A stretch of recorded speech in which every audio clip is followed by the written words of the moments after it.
faceva tutto quello che facevano i presidenti.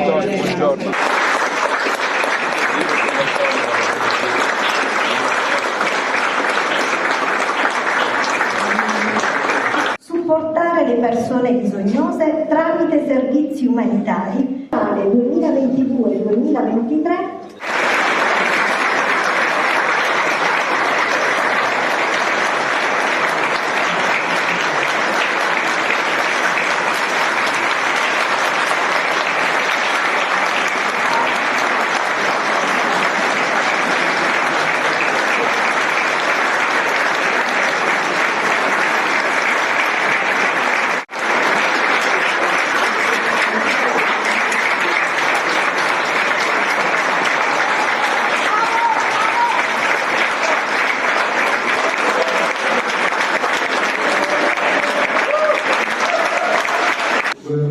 quindi il Presidente internazionale che ci fa l'onore della sua testimonianza, il secondo vice del nostro evento, immediato parte del governatore. Di stare insieme, di svolgere attività tutti insieme, che dimostrano tutti, non voglio sminuire tutte le altre cose che ha fatto quest'anno. Il tesoriere Alfredo Bonzetti, bravissima cerimoniera. Di dire che sono seduto in mezzo a colossi del nostro multidistretto, non solo nazionale ma internazionale, e quindi ho il piacere, l'onore, e perché so che non si muove facilmente il Presidente, l'abbiamo visto, è stato sempre presente nelle nostre riunioni attraverso il video. Questa mattina mi ha voluto dare il piacere e l'orgoglio di averlo seduto accanto.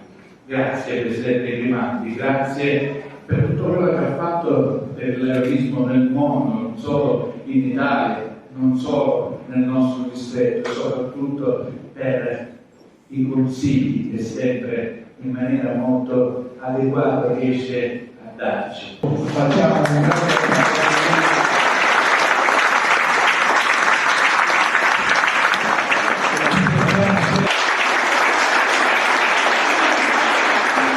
gioiello che sono certo che girerà tutta la nostra Sicilia. Noi lo chiamiamo distretto, dove non è possibile far visitare un bambino perché hanno creduto in noi, noi abbiamo la credibilità necessaria per coinvolgere i nostri sponsor e dire: guardate, questo è qualcosa che stiamo facendo per 3.600 soci del nostro distretto.